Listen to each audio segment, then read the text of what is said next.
Looking for a new and different Thanksgiving appetizer that is super refreshing? You found it, Cranberry Salsa. Stick around until the end. After we make the recipe, I will have serving suggestions, recipe modifications, and a copy of the recipe that you can screenshot and print out later. Welcome friends, and welcome back to Katie's Camp Kitchen. I've been making this recipe for about 20 years, and it's always a hit every year. You can use this recipe to give a twist to some of your favorite dishes, as well as the Thanksgiving leftovers. Here are the readily available ingredients we will be using. During the course of the video, I will also show ingredient substitutions in case you don't have these fresh ones available. The first thing I do is rinse and air dry both the cranberries and the cilantro. These air dry while I'm preparing my other ingredients. A lot of times I'll cut these individually depending on how many I have and whether or not I want to pull out my food processor. I have a large food processor, but I really find that I use this little food processor much more often. I will link it in the description box. I like this one also because it has the drip hole, and I can make vinaigrette in this very easily, or anything else I need to drip a liquid in too. So I'm going to go ahead and switch over to the little mini food processor and chop up these cranberries. I won't put them all in here at one time, so it'll take 2 or 3 sessions to get those done. I have a mixing bowl here to put the cranberries in.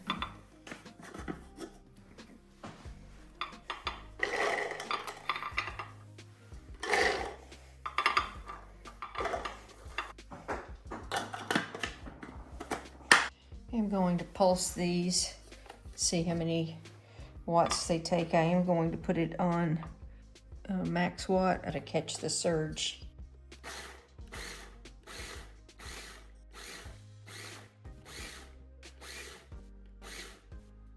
$66 watts of surge, and we didn't even use enough to register 1 watt-hour, but we'll keep doing this. These blades are super sharp, so you want to be really careful not to put your fingers in there.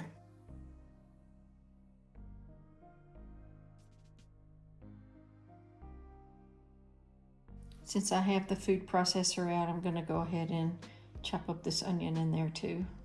Or this is a medium onion, so I may not use it all. I'm looking for about a 1/2 cup.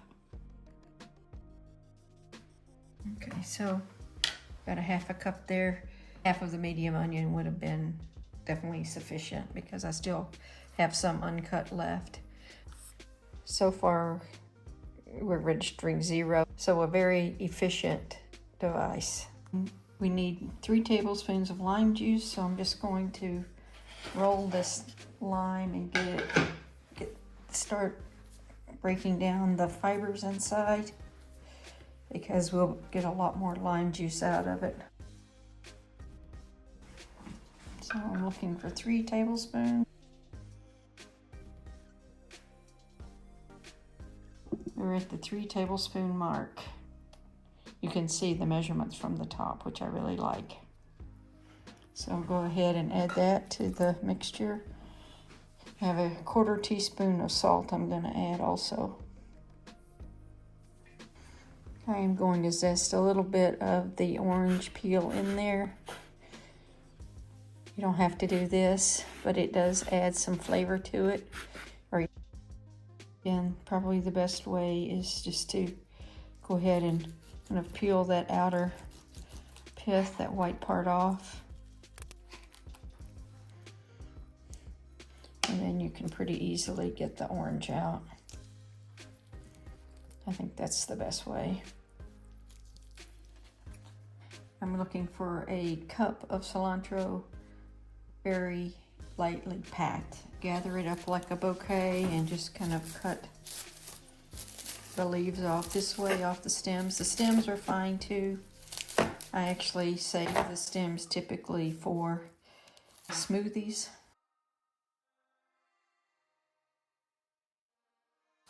Measure that. And here's the cilantro going in. At this point you can choose the cinnamon or the cumin. For Thanksgiving especially, or a holiday gathering, I prefer the cinnamon. This is the Vietnamese cinnamon, which is stronger, but you can use the regular cinnamon as well, but you may need a little bit more. I like to use cinnamon in this because I'm trying to cut down the amount of sugar that we use in things, and I find that the cinnamon gives that sweet taste without as much sugar. Depending on how much heat you like, can add 1 to 2 jalapenos. Just cutting this jalapeno to avoid the seeds and the vein. Now I just go crosswise and cut it down pretty small. At this point I'm going to add the sweetener. The amount of sweetener varies because the oranges may be sweeter from orange to orange. You can use maple syrup or honey. When I'm going to a party, I tend to use maple syrup in case there's any babies there under 1 year old or any vegans. I'm going to start with 2 tablespoons of maple syrup. Now if you have an alternative sweetener like a stevia, of course living in New Hampshire, maple syrup is pretty prevalent here. For this batch of salsa, I ended up using 4 tablespoons of maple syrup.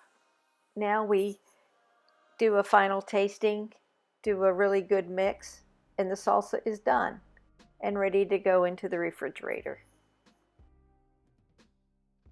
If our gathering is at our house, I use a cake stand and place the cream cheese in the middle, pour the salsa on top, and then surround it with the crackers. If we're going to a party, I put the cream cheese in a container, pour the salsa around it, and then bring the crackers separately in another container. Here's the recipe for my cranberry salsa. Feel free to pause and take a screenshot. I will also have the recipe in the first pinned comment and the video description box. Here is a list of serving suggestions for the cranberry salsa.